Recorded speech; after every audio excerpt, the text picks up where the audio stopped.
women in these Muslim countries are extremely oppressed, and they're forced to wear those. They're not, a lot of them, it's not by choice living in those countries. What do you think about that? I lived in those countries for a number of years. And is that a gift you're going to give them? You're going to give them their freedom? You're going to give them that? No.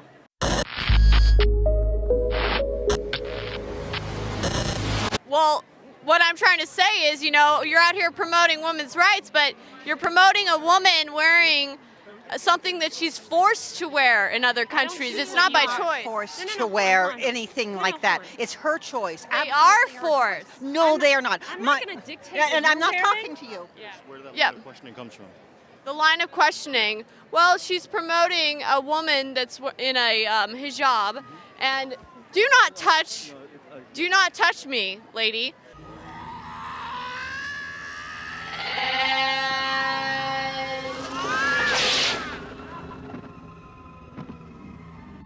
Be water, my friend. She's got a woman wearing a hijab. Okay, at the same time, this is a women's march promoting women having equal rights to men. These women in these Muslim countries, not all, but Saudi Arabia, if you're a woman and you're walking around not wearing a hijab, you can be beaten in the street. I'm familiar with the Saudi Arabia example. Yeah, but that would there's a definitely lot be- of countries. It isn't a religion, it's a government. I'm not sure if you're aware of that, but.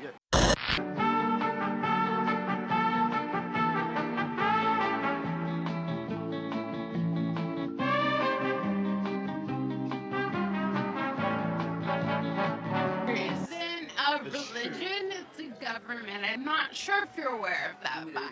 But just try to stay out of my way. Just try. I'll get you, my pretty.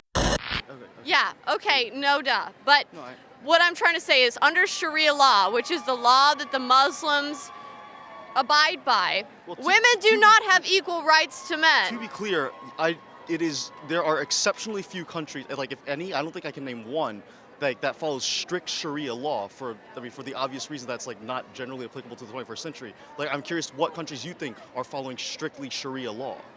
In this country where we do not impose Sharia law, I think women can generally choose to wear hijabs if they so freely choose to do so. I would imagine that most American Muslims that do wear hijabs, if you were to ask them, they would say that they do voluntarily wear it. So I'm not entirely sure why you are focused on the hypothetical drawing of the woman. Well, in a lot of the Muslim nations, it's not a choice, and that's what I'm saying. That's what I'm pointing out. It's not a choice in a lot of these countries for the women, and so it's kind of odd. Don't you think it's a little odd that the liberals, who are like super, pro women's rights, pro gay rights, all this stuff, are getting behind the Muslims where they actually execute gays and they oppress women. They force them into marriages. They do honor killings where they stone them to death.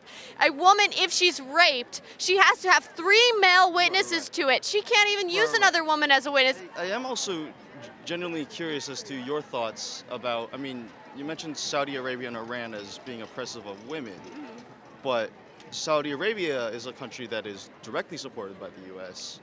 Iran. Yeah, and actually, Hillary Clinton took a lot of money from Saudi Arabia, yet she promotes women's rights. So what I'm saying is this a proper use for it being a symbolism of women's rights and women's choice when Sharia law is extremely oppressive of women's rights? There's no argument here. Sharia law oppresses women, and it oppresses people. Actually, it oppresses minorities, people of other religions. Sharia law is against, and it's against homosexuals. They say to put homosexuals to death. So, it's pretty crazy to say, okay, let's use this to make an icon for women's rights when women under Sharia law don't have rights. Is it appropriate if there were African Americans that actually fought on the Confederate side for those African Americans to prop up the Confederate flag as a symbol for pro-African American rights? I would say no. I would say that that's inappropriate because the people that were actually fighting on the Confederacy side were fighting to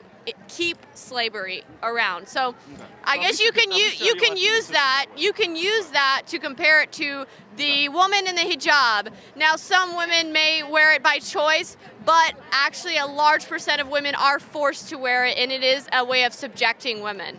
So at least you're consistent on that front, I think. I'm still actually curious as to what degree you're willing to take that principle.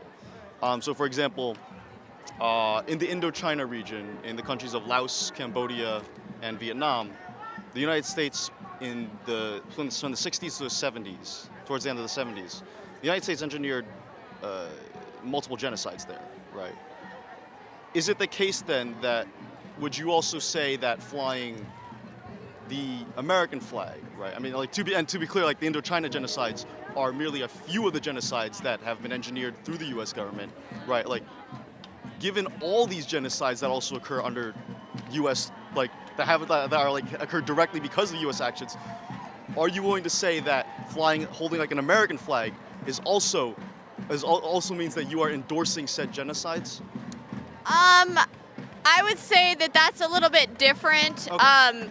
The American flag and how it was founded and stuff is different from that. I mean, what it represents as far as the Bill of Rights, the Constitution, nowhere in the Constitution does it make it that it's okay for genocide.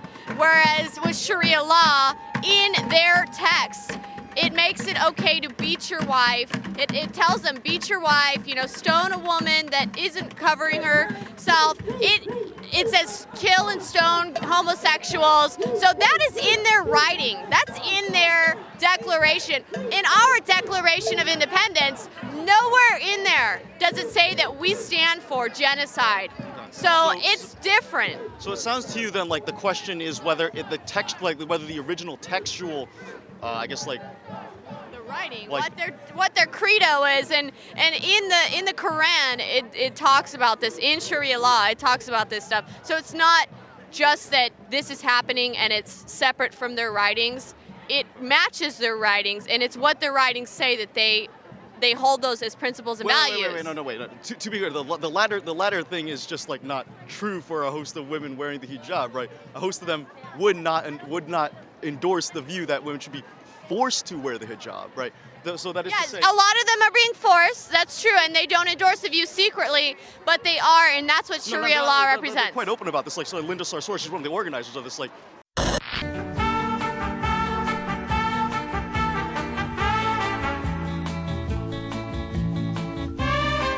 Linda Sarsour, she's one of the organizers of this. Like again, like she openly opposes. Look, there's going to be exceptions to the rule, but in general, Sharia law oppresses women.